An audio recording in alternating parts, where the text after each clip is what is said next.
আসসালামু আলাইকুম আমার প্রিয় ফেসবুক বন্ধু এবং ফলোয়ার। আশা করছি সবাই ভালো আছেন। আমিও আপনাদের দোয়ায় অনেক অনেক ভালো আছি। অনেক দিন পর আপনাদের সামনে আবারও নতুন একটি ভ্লগ নিয়ে হাজির হলাম। আমাদের রিসেন্ট কক্সবাজার ট্যুর নিয়ে আমি আমার ফ্যামিলি সহ কক্সবাজার গিয়েছিলাম। ফ্যামিলি বলতে আমি, আমার ওয়াইফ আর আমার ৩ মাসের কিউট বেবি। যেহেতু আমরা অনেক প্ল্যান অ্যান্ড প্রোগ্রাম করে এই ট্যুরটা দিয়েছি, তাই আলহামদুলিল্লাহ খুবই সুন্দর একটা ট্যুর হয়েছে আমাদের। শুরু থেকেই আমরা ডিসাইড করেছিলাম আমরা আমাদের এই অনেক কাঙ্ক্ষিত ট্যুরটা আমরা কক্সবাজার এক্সপ্রেস ট্রেনে দিব। যদিও কক্সবাজার এক্সপ্রেস ট্রেনের টিকিট পাওয়াটা অনেকটা সোনার হরিণ পাওয়ার মতোই, বাট তারপরেও আমাদের ভাগ্য সত্যি অনেক ভালো, আমরা পেয়েছি। আমরা আসা এবং যাওয়ার টিকিট মূলত 10 দিন আগে কনফার্ম করে ফেলেছি। যদিও আমরা আসার টিকিটটা অনলাইনে কেটেছিলাম অ্যান্ড যাওয়ার টিকিটটা আমরা কাউন্টার থেকে কিনেছি। যদিও আমাদের এখনও কাউন্টার থেকে টিকিট কিনেছি, তারপরও আমাদের কিছু টাকা বেশি দিতে হয়েছে। তারপর আলহামদুলিল্লাহ যে আমরা টিকিট পেয়েছি, এবং আমরা শোভন চেয়ারে টিকিট কেটেছিলাম। যেহেতু আমার মেয়েটা খুবই ছোট, তাই আমাদের একটা ভয় ছিল যে আমার মেয়ের স্নিগ্ধাতে যদি যাই ঠান্ডাজনিত কোনো সমস্যা হতে পারে।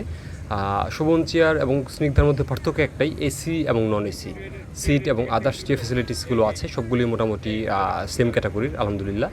তো আমাদের ট্রেনটা হাফ অ্যান আওয়ার লেট করে রাত 12টায় কমলাপুর থেকে ছেড়েছে। আমি উঠেছি এয়ারপোর্ট থেকে 12টা 20 বা 15 এর মধ্যে ট্রেনটা চলে আসছিলো এয়ারপোর্ট। এবং মোটামুটি ভোর 5টার মধ্যে আমাদের ট্রেন চিটাগং পৌঁছে গিয়েছে। চিটাগং পৌঁছতে আমাদের মোটামুটি 5 আওয়ার্সের মতো সময় লেগেছে। চিটাগং পৌঁছে ট্রেনটা 20 মিনিটসের মতো সময় নিয়েছে ইঞ্জিন ঘুরিয়ে, দেন আবারও এটা রওনা দিয়েছে কক্সবাজারের উদ্দেশ্যে। এবং চিটাগং থেকে কক্সবাজার আমরা 3-3.5 ঘন্টার মধ্যে পৌঁছে গিয়েছি। কক্সবাজার নেমেই খুব অবাক হয়েছি। কক্সবাজার স্টেশনটা আমি প্রথমবারের মতো দেখেছি। সত্যি অসাধারণ একটা স্টেশন। যদিও আমি বাংলাদেশের অনেক স্টেশন ঘুরেছি, অনেক জেলায় ঘুরেছি, কিন্তু এতটা সুন্দর, এতটা গর্জিয়াস স্টেশন আমি খুবই কম দেখেছি। তো আপনারাও যারা এখনও দেখেননি, যাননি কক্সবাজার স্টেশনে, আপনারা অবশ্যই যাবেন। বাংলাদেশের অন্যতম বিউটিফুল এবং গর্জিয়াস একটা স্টেশন দেখে আসবেন।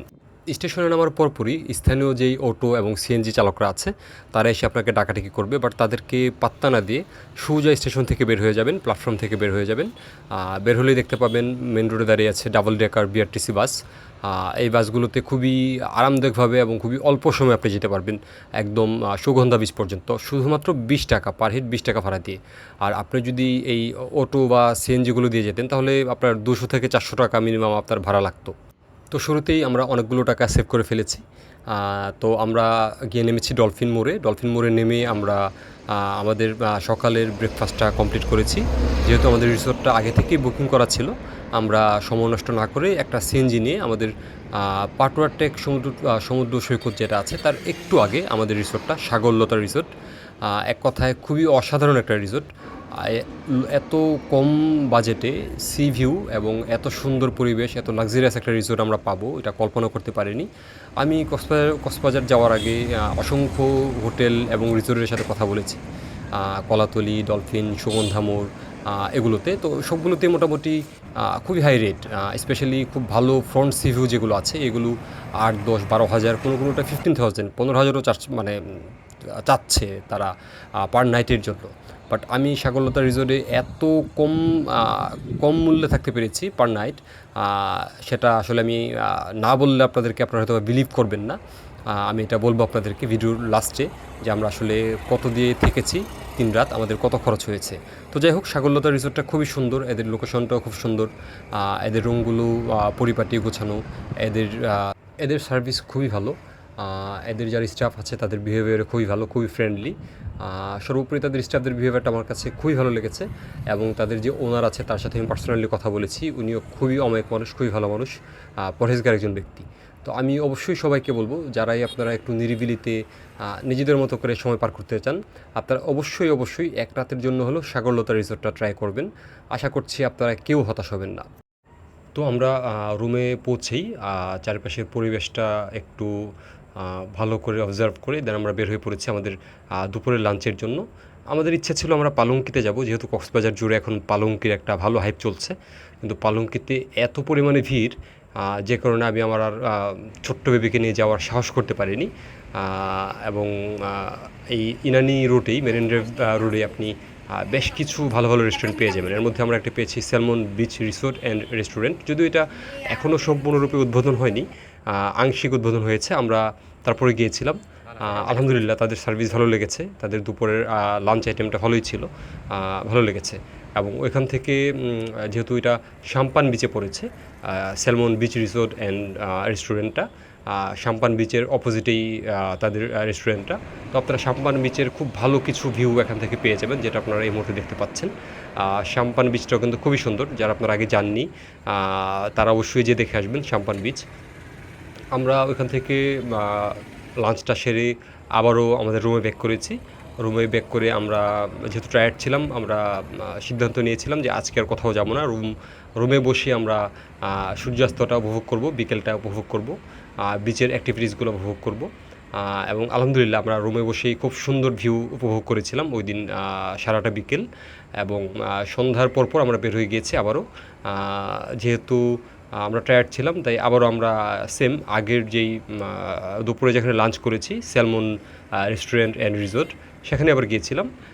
আমাদের ইচ্ছে ছিল বারবিকিউ খাবো, বাট তাদের বারবিকিউ আইটেমটা তখন অ্যাভেলেবেল ছিল না, যেহেতু তারা এখনও সম্পূর্ণরূপে উদ্বোধন হয়নি। তো আমরা খুব হালকা একটা ডিনার সেরে আবার আমরা আমাদের রুমে ব্যাক করেছি। এবং আলহামদুলিল্লাহ প্রথম দিনটা আমাদের খুবই ভালো কেটেছে, খুবই সুন্দর কেটেছে। এবং আমরা আমাদের রিসোর্টের বেলকনি থেকেই খুবই সুন্দর সূর্যাস্ত উপভোগ করেছি। আপনারা তা দেখতে পাচ্ছেন সূর্যাস্তটা কতটা সুন্দর ছিল, কতটা চোখ জোড়ানো ছিল। তো আপনারা যারা এত সুন্দর করে রুমে বসে সূর্যাস্ত উপভোগ করতে চান এবং সূর্যোদয় দেখতে চান, আমাদের রিসোর্টের পিছনের সাইডটি একদমই ফাঁকা। আপনারা ওখান থেকে সূর্যোদয়টাও দেখতে পারবেন, পাহাড়ের বুক চিরে সূর্যটা উঠে আসছে, এরকম একটা ভিউ আপনারা পাবেন। তারা অবশ্যই যাবেন সাগরলতা রিসোর্টে। আর স্যালমন যে রেস্টুরেন্ট, এটার রাতের পরিবেশটা সত্যি অনেক বেশি মনোমুগ্ধকর। দিনে তো আমরা চারিপাশের পরিবেশটা খুব সুন্দর করে উপভোগ করেছি, কিন্তু রাতে রেস্টুরেন্টটা এত সুন্দর করে লাইটিং ছিল, এত জাঁকজমক ছিল। আমরা তো সেকেন্ড ফ্লোরে ছিলাম, ফার্স্ট ফ্লোর, সেকেন্ড ফ্লোর, এবং এদের সাইডেও বেশ কিছু স্পেস আছে। তো সবগুলোই মোটামুটি খুবই সুন্দর পরিপাটি, খুবই সাজানো গোছানো, আপনারা দেখতে পাচ্ছেন। খুবই ইউনিক একটা ডেকোরেশন ছিল তাদের। তো অবশ্যই আপনাদের ভালো লাগবে, এবং তাদের আইটেমগুলো যেহেতু ভালো ছিল, আমরা অবশ্যই রিকমেন্ড করব যে আপনারা অবশ্যই যাবেন, একবার হলো ট্রাই করে আসবেন। এবং দ্বিতীয় দিন আমি একটু সিক ছিলাম, আমার একটু জ্বর ছিল, যে কারণে দ্বিতীয় দিন খুব বেশি আর ঘুরতে যাইনি। দ্বিতীয় দিন রুমে ছিলাম এবং লাঞ্চ এবং ডিনার আমরা করেছিলাম দ্য ওয়েভ রিসোর্টে। যেহেতু এটা আর্মিদের একটা রিসোর্ট, আমি যতটুকু জানতাম, তাই আমি ভেবেছিলাম এখানে ভালো কিছুই হবে, কিন্তু না, আমি প্রচণ্ড রকম হতাশ হয়েছি তাদের সার্ভিস এবং ফুড, তাদের লাঞ্চ আইটেম এবং বারবিকিউ। বারবিকিউ আইটেমটা খুব এক্সপেন্সিভ ছিল, কিন্তু আমার যতটুকু ধারণা, আমি কক্সবাজারে অসংখ্যবার গিয়েছি, কক্সবাজারের খুব ভালো ভালো জায়গাতে আমি বারবিকিউ উপভোগ করেছি। তো তাদের বারবিকিউর মনে হয় বারবিকিউর কোনো শেফ তাদের এখানে নেই, তারা রেগুলার যে শেফ তার মাধ্যমেই তাকে দিয়ে এই কাজগুলো করাচ্ছে হয়তো বা। যদি আমরা কমপ্লেন করেছিলাম যে আপনাদের বারবিকিউ অ্যাকচুয়ালি বারবিকিউ বলা যায় না, এটাকে রান্না করা খাবার বলতে হবে, এবং হাফ সিদ্ধ হয়েছিল তাদের খাবারগুলো। বাট তারা কমপ্লেনগুলো শুধু শুনেছিলই, তার কোনো সলিউশন তারা আমাকে দেয়নি। তো যাই হোক, আপনাদের জন্য একটাই সাজেশন থাকবে, দ্য ওয়েভ রিসোর্ট থেকে অবশ্যই দূরে থাকবেন, আপনাদের কষ্টের টাকাগুলো জলে ফেলে নষ্ট করবেন না। তো যাই হোক, দ্বিতীয় দিনটা যদিও খুব বেশি একটা ভালো কাটেনি, আমি অসুস্থ ছিলাম, খাবারগুলো খুব বেশি একটা ভালো হয়নি। তৃতীয় দিন আমরা প্ল্যান করেছি আমরা পাটোয়ার টেক যাব, এবং আরেকটি রেস্টুরেন্ট যেটারও হাইপ চলছে বলা যায় এখন কক্সবাজারে, কোরাল স্টেশন। আমরা কোরাল স্টেশনের লাঞ্চ এবং ডিনার যদি ভালো হয় আমরা উপভোগ করব। শুরুতে আমরা পাটোয়ার টেক সমুদ্র সৈকতে গিয়েছি, খুবই সুন্দর ছিমছাম গুছালো একটা সমুদ্র সৈকত, খুবই পরিষ্কার। কলাতলি বা সুগন্ধামুর যেমন অনেক বেশি নোংরা, ঠিক তার বিপরীত হচ্ছে পাটোয়ার টেক সমুদ্র সৈকত, খুবই পরিপাটি। আর কোরাল স্টেশন যে রেস্টুরেন্টটা, এটা খুবই সুন্দর, মোটামুটি অনেক বড় একটা রেস্টুরেন্ট তাদের এটা, এবং খুবই পরিপাটি, ওয়েল ডেকোরেটেড, এবং তাদের সার্ভিসও খুব ভালো ছিল। আর তাদের দুপুরের লাঞ্চ আমাদের কাছে খুবই ভালো লেগেছে। তাদের ভর্তা আইটেম, তাদের ফিশ কারি, তাদের ডাল, তাদের রাইস, সব কিছুই ভালো ছিল। তো যেহেতু আমাদের সব কিছু ভালো লেগেছিল, তাই আমরা সিদ্ধান্ত নিয়েছিলাম যে হয়তো বা এখানে রাতের বারবিকিউটা আমরা ভালো একটা বারবিকিউ পাবো।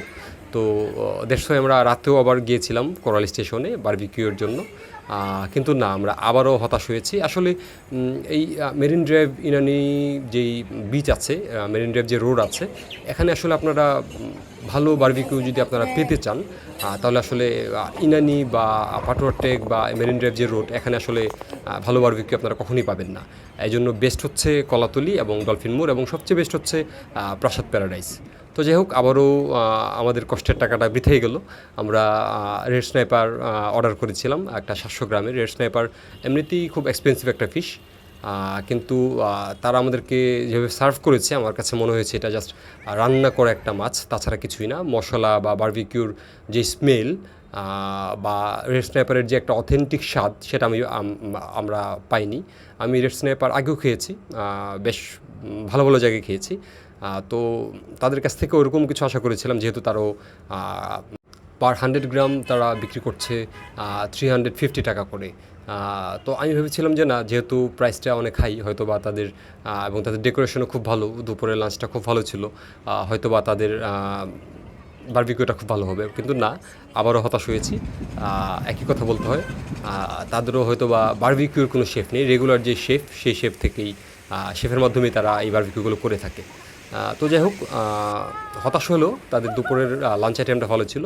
আর পাটুয়ার টেক সমুদ্র সৈকতের যে ভিউ, যেই সিনারি, খুবই মনোমুগ্ধকর। আমার মেয়ে খুবই হাস্যোজ্জ্বল ছিল সারাটা দিন। আর পাটুয়ার টেক সমুদ্র সৈকতই আমার মেয়ের প্রথম সমুদ্রের জল ছুঁয়ে দেখা। আমরাও নেমেছিলাম, আমরা খুব বেশি একটা ভিজিনি, আমার মেয়ের পা দুটো শুধু আমরা জলে ভিজিয়েছিলাম। তো দেন ডিনার শেষে আমরা হালকা হালকা গুঁড়ি গুঁড়ি বৃষ্টি পড়ছিল, আমরা আবারও আমাদের রুমে ব্যাক করি। এবং রাত্রে সারা রাত্রে মূলত বৃষ্টি হয়েছে। আমরা প্রথম 2 দিন আমরা বৃষ্টি পাইনি, খুব রৌদ্রোজ্জ্বল পরিবেশ ছিল। তো তৃতীয় দিন রাত্রে আমরা খুবই সুন্দর একটা অন্যরকম একটা ওয়েদার উপভোগ করেছি, এটা খুবই মনোমুগ্ধকর ছিল আমাদের জন্য। তো এবার মূল পয়েন্টে আসি। আমরা সাগরলতা রিসোর্টে 3 রাত ছিলাম। আমাদের 3 রাতে খরচ হয়েছে শুধুমাত্র 10,000 টাকা, যেটা আপনি কলাতলি বা ডলফিন বা সুগন্ধা মোড়ে আপনি কল্পনাই করতে পারবেন না। ওখানে পার নাইটে আপনার চলে যাবে 10,000 টাকা।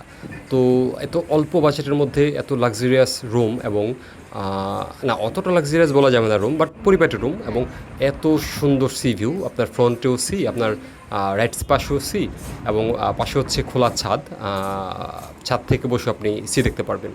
তো খুবই অসাধারণ ছিল, খুবই মনোমুগ্ধকর ছিল। এবং আপনি চাইলেই ছাদে বসে সকালে সূর্যোদয়টা উপভোগ করতে পারবেন, পাহাড়ের বুক চিরে সূর্যটা উঠে আসবে। তো যাই হোক, আমাদের এই ট্যুরটা খুবই সুন্দর ছিল। আমার মেয়েও খুব উপভোগ করেছে, আমরা দুজনে খুব উপভোগ করেছি। ইনশাল্লাহ আবারও যাব। সে পর্যন্ত ভালো থাকবেন, দোয়া করবেন। আসসালামু আলাইকুম।